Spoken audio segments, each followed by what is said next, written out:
The live TV, सच सबसे आगे।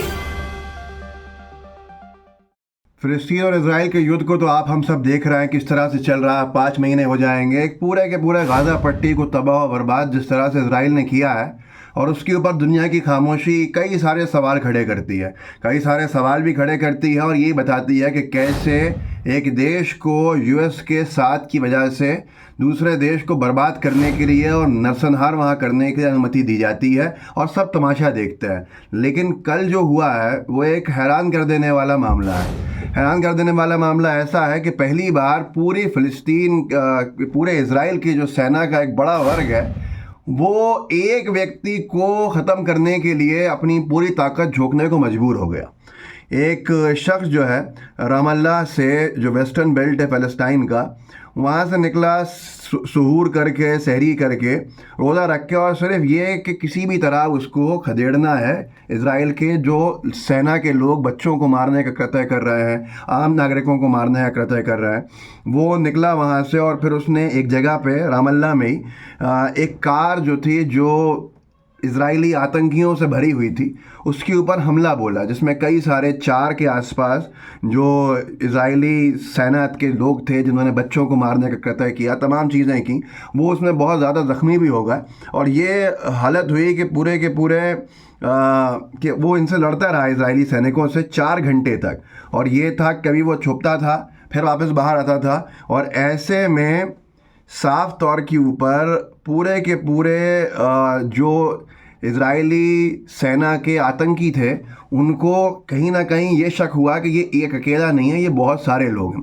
और बहुत सारे लोगों के हिसाब से उनको कहीं ना कहीं जो है हमला बड़ा करना पड़ेगा। और पूरी की पूरी मिसाइल जो है वो दागने को इजराइल मजबूर हुआ, और एक मिसाइल एक इंसान को ख़त्म करने के लिए दागी। खैर वो शहीद हो गया, ही वॉज मार्टियर्ड। लेकिन उसके साथ साथ एक जो पूरा डर है, वो डर का माहौल इजराइल के सैनिकों के अंदर आ गया कि कहीं से भी कोई भी आ सकता है और उनको नुकसान पहुंचा सकता है। अब ऐसी परिस्थितियों में वो क्या करेंगे? कुछ तस्वीरें हैं जो इस ट्वीट में लगी हुई हैं, जिस तरह से वो पूरा का पूरा मैं चलवा देता हूँ। साथ में 2 बच्चे उसके छोटे छोटे, लेकिन जब आप एक पूरे के पूरे जो कम्युनिटी है उसको आप हमले कर करके नुकसान इतना पहुंचा देते हो कि वो करो या मरो की स्थिति में आ जाता है, तो वो किस तरह से मजबूर होता है ये सारे के सारे कदम उठाने के लिए। ये एक बड़ा सवाल है। बड़ा सवाल इसलिए है कि एक ने लिखा है कि इस कार्रवाई से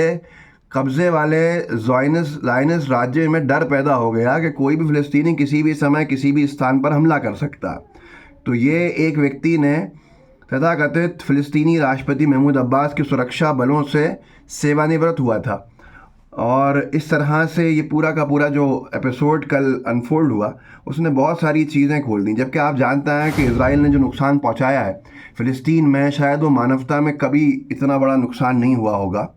14,000 के आसपास बच्चे रिकॉर्ड के ऊपर ख़त्म हो चुके हैं इजरायली हमलों में। यहाँ तक कि एक डॉक्टर ने तो ये भी स्टेटमेंट दिया था कि इजरायली स्नाइपर्स बच्चों को टारगेट करके सर पे गोली मार रहे हैं बहुत दूर से, जिससे कि सीधा साफ तौर के बाद समझ में आता है कि निशाना उनका बच्चों को ख़त्म करना है। एक पूरी आगे की नस्ल ख़त्म की जा रही है, जिसको कहा जाता है नस्ल कशी, जिसको कहा जा रहा है नरसंहार, जेनोसाइड। लेकिन आप नहीं कह सकते क्योंकि भाई इजराइल कर रहा है। आप कहेंगे तो आप ही गलत होंगे। यूएस वीटो करता रहता है बच्चों के मरने के ऊपर और मारने के लिए और आगे तक के रास्ते खोलने के लिए। तो एक बड़ा सवाल है कि एक पूरे के पूरे, और ये सिर्फ बच्चे 14,000 तो रिकॉर्ड पे है, कितने हज़ार बच्चे जो हैं वो मलबों में दबे हुए हैं, कितने हज़ार बच्चे जो हैं वो ज़ख्मी हैं, वो तो बहुत बड़ी संख्या है। आम नागरिकों की संख्या कितनी बड़ी हो चुकी है। यहाँ तक कि जो एजेंसीज हैं अंतर्राष्ट्रीय, उनका ये कहना है कि इतनी तबाही आम नागरिकों की जानें किसी भी संघर्ष में नहीं गई हैं जितना यहाँ चले गई। लेकिन कौन रोकेगा? रोकने वाला कौन है?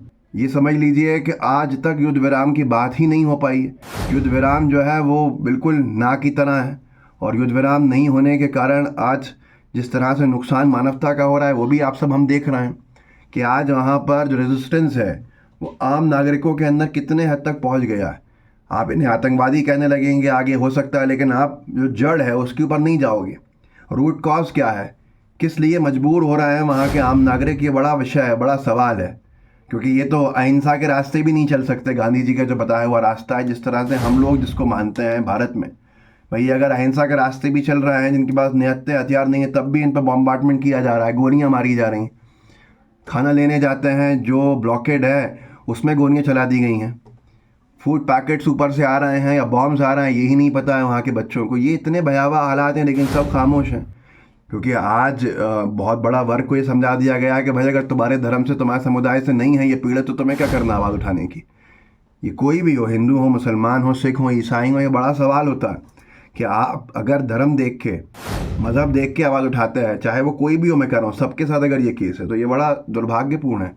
और जिस तरह से हालात भयावह हुए हैं, ये भूखमरी जो फैली हुई है, कितने सारे बच्चों के रोज़ाना तस्वीरें आती हैं कि वो भूख से मारे जा चुके हैं। कोई भूखमरी का शिकार हो रहा है बच्चा, तो कोई माल नरिशमेंट का शिकार हो रहा है बच्चा। लोग दवाओं के अभाव के अंदर मारे जा रहे हैं। जो अस्पताल हैं उनमें सी सेक्शन करना एक अजाब है।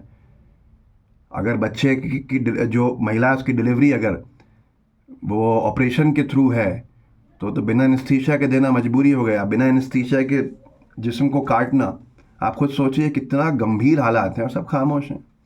क्योंकि हमारे लिए शायद एकदम जोश आता है, उसके बाद फिर ठंडे पड़ जाता है कि हाँ हो गई पुरानी चीज़, अब छोड़ो, क्या उठाना, बार बार उठा तो लिया इस मुद्दे को। सब अपनी अपनी ज़िंदगी में मस्त हैं।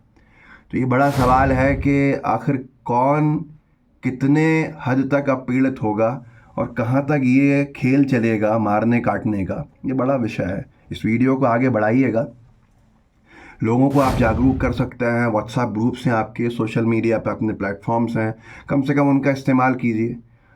इन चीज़ों को आगे बढ़ाइए, लोगों को जागरूक कीजिए, लोगों को बताइए कि युद्ध अभी रुका नहीं है। ना बहिष्कार भी भूल गए हैं बहुत से लोग, जो बाइकॉट मूवमेंट था। इजराइल के वॉर क्राइम्स दिखाना भी भूल गए हैं लोग। अब तो देखना ही पसंद नहीं आता शायद बहुत से लोगों को। कब तक देखें खून खराबा। एक पूरे की पूरी जनरेशन ख़त्म की जा रही है, एक पूरा इलाका ख़त्म किया जा रहा है, साफ़ किया जा रहा है, और हमको आज परेशानी है कि हम क्यों देख के अपना मूड ख़राब करें। तो ये बड़े सवाल हैं जो शायद आज दुनिया की आंख मोड़ने की वजह से, आंख फेरने की वजह से और बढ़ गए हैं, लेकिन चर्चा कौन करेगा। तो इस वीडियो को आगे बढ़ाइएगा, लोगों को जागरूक कीजिएगा, आपके जितने साथी हों उन तक पहुँचाइएगा, ताकि कहीं ना कहीं बात आगे जाए और मुद्दा बन सके या बना रह सके, यूँ कह लीजिए। जय हिंद, जय भारत। द लाइव टीवी, सच सबसे आगे।